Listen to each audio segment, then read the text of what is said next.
परिषद चुनाव 2026 सीटों का गणित, वोटिंग की प्रक्रिया और एनडीए महागठबंधन के बीच प्रतिष्ठा की लड़ाई। नमस्कार, आप देख रहे हैं कैपिटल टीवी बिहार। मैं हूं आपके साथ सृष्टि शाह।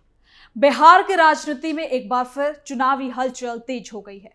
इस बार चर्चा का केंद्र बिहार विधान परिषद यानी कि एमएलसी चुनाव 2026 है। विधानसभा कोटे की 10 सीटों पर होने वाले इस चुनाव ने सत्ता पक्ष और विपक्ष दोनों की राजनीतिक गतिविधियों को बढ़ा दिया है। चुनाव भले ही आम जनता के जरिए सीधे नहीं लड़ा जाता हो, लेकिन इसके राजनीतिक मायने काफी खास हो जाते हैं। यही वजह है कि राष्ट्रीय जनतांत्रिक गठबंधन यानी कि एनडीए और महागठबंधन दोनों अपनी अपनी रणनीतियों को आखिरी रूप देने में जुटे हुए हैं। तो चलिए जरा विस्तार से जानते हैं कि एमएलसी चुनाव में क्या क्या तैयारियां चल रही हैं और किसके साथ खेला हो सकता है। विधान परिषद चुनाव को इस बार पार्टियों के शक्ति प्रदर्शन के रूप में भी देखा जा रहा है। सत्ता पक्ष अपनी संख्या बल की मजबूती दिखाना चाहता है, जबकि विपक्ष ये साबित करने की कोशिश करेगा कि वो अभी भी एकजुट और प्रभावशाली है। ऐसे में चुनाव केवल सीटों की लड़ाई नहीं, बल्कि राजनीतिक संदेश देने का भी बड़ा मंच बन गया है। 10 सीटों पर होगा चुनाव, क्यों खास है विधान परिषद चुनाव। इस बार विधानसभा कोटे से कुल 10 सीटों के लिए चुनाव होने वाला है। इनमें से 9 सीटों पर नियमित चुनाव होगा, जबकि 1 सीट पर उपचुनाव। चुनाव कार्यक्रम घोषित होने के बाद राजनीतिक दलों ने उम्मीदवारों के चयन और सीटों के बंटवारे को लेकर मंथन शुरू कर दिया है। इन सीटों पर जीत हासिल करने के लिए विधानसभा के निर्वाचित विधायक मतदान करेंगे, इसलिए चुनाव का पूरा गणित विधानसभा में मौजूद दलों की संख्या पर आधारित है। और यही वजह है कि इस चुनाव को सीधे तौर पर विधानसभा के वर्तमान शक्ति संतुलन का जरिया भी माना जा रहा है। आपको बता दें कि विधान परिषद राज्य की बाइकैमरल सिस्टम का खास हिस्सा होता है। यहां चुने गए सदस्य सरकार की नीतियों, विधेयकों और प्रशासनिक फैसलों पर असर डालते हैं।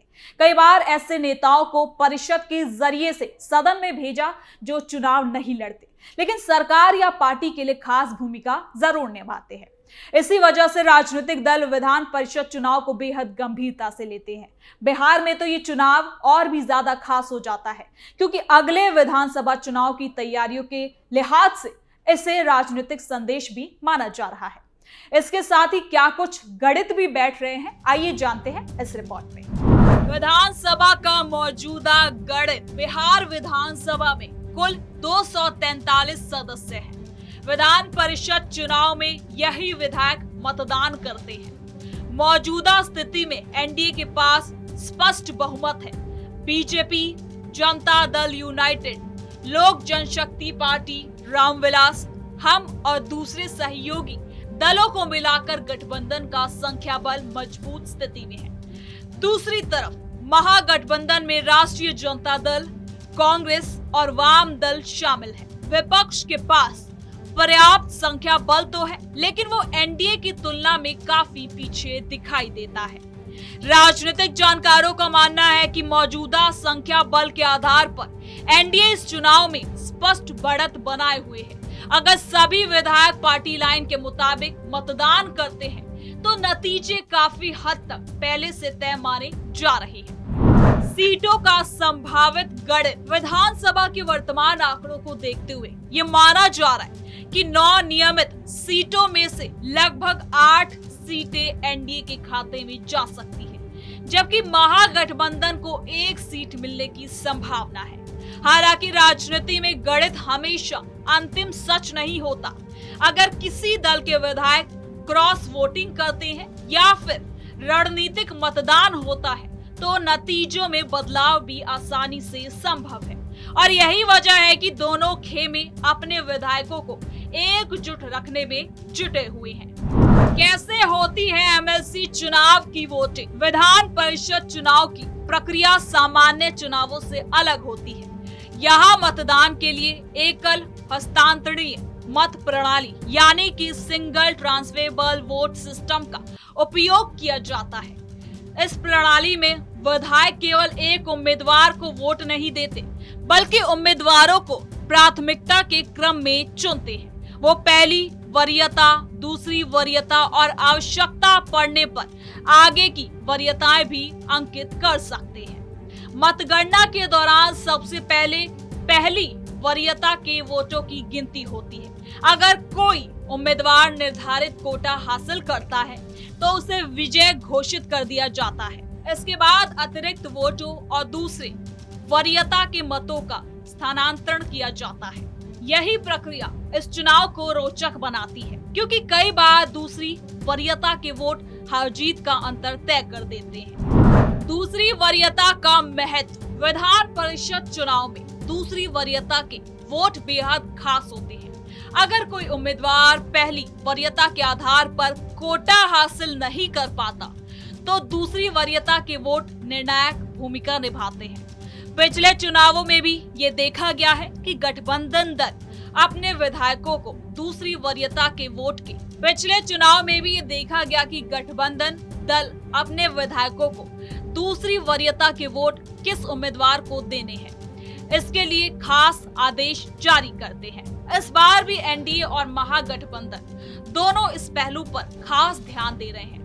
दोनों खेमों की कोशिश होगी कि एक भी वोट बेकार ना जाए। एनडीए के सामने सीट बंटवारे की चुनौती। हालांकि संख्या बल के आधार पर एनडीए मजबूत स्थिति में दिखाई देता है, लेकिन उसके सामने सबसे बड़ी चुनौती सीटों के बंटवारे की है। बीजेपी, जेडीयू, एलजेपी, रामविलास, हम और राष्ट्रीय लोक मोर्चा जैसे सहयोगी दल अपनी अपनी हिस्सेदारी चाहते हैं। हर दल चाहता है कि उसे सम्मानजनक प्रतिनिधित्व मिले और यही वजह है कि उम्मीदवारों के नाम तय करने से पहले लगातार बैठकों और मंथन का दौर चल रहा है।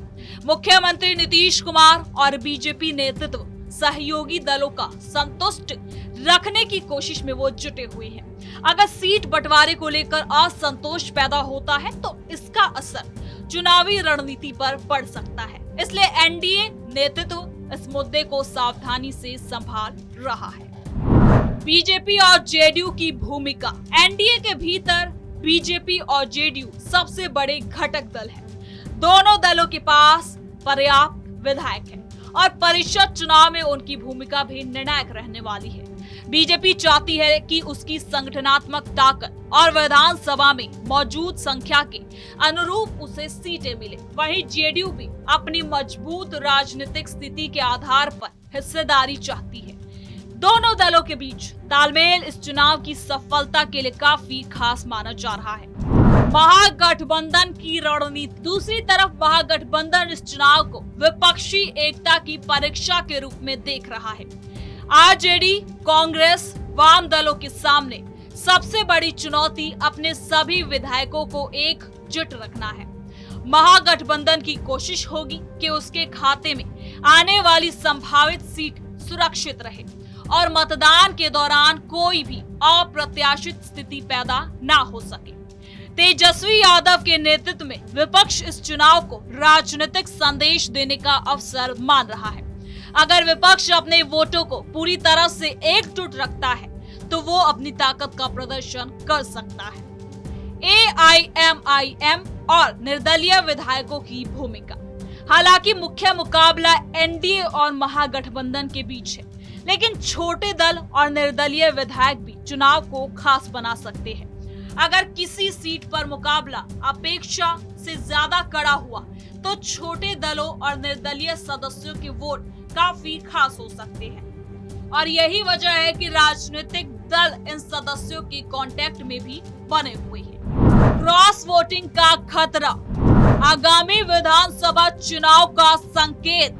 उपचुनाव वाली सीट पर सबकी नजर। विधान परिषद चुनाव में क्रॉस वोटिंग हमेशा सुर्खियों में रहती है, क्योंकि मतदान गोपनीय होता है। इसलिए दलों के बीच ये सुनिश्चित करना आसान नहीं होता कि सभी विधायक पार्टी लाइन का पूरी तरह से पालन करें। अगर किसी दल के भीतर असंतोष है या फिर टिकट वितरण को लेकर नाराजगी, तो क्रॉस वोटिंग की संभावना बढ़ जाती है। हालांकि इस बार दोनों प्रमुख गठबंधन अपने विधायकों को एकजुट रखने के लिए लगातार बैठकें कर रहे हैं और अनुशासन बनाए रखने पर भी जोर दिया जा रहा है। आपको बता दें कि बिहार विधान परिषद चुनाव 2026 संख्या बल के लिहाज से एनडीए के पक्ष में दिखाई देता है, लेकिन राजनीति केवल गणित का खेल नहीं होती। दूसरी तरफ प्रेफरेंस वोट, क्रॉस वोटिंग की संभावना, सीट बंटवारे की चुनौतियां और गठबंधन की एकजुटता जैसे कई कारक आखिरी परिणाम को भी प्रभावित कर सकते हैं। फिलहाल विधानसभा का संख्या गणित एनडीए को बढ़त देता नजर आता है और महागठबंधन सीमित अवसरों के साथ मैदान में है। लेकिन मतदान और मतगणना के दिन यह साफ होगा कि राजनीतिक गणित कितना सटीक साबित हुआ। एक बात तो तय है कि चुनाव बिहार की राजनीति में आने वाले बड़े मुकाबलों से पहले शक्ति प्रदर्शन और राजनीतिक संदेश का भी एक खास मंच बनता जा रहा है। तो फिलहाल के लिए इस खबर में इतना ही। देखते रहिए कैपिटल टीवी बिहार।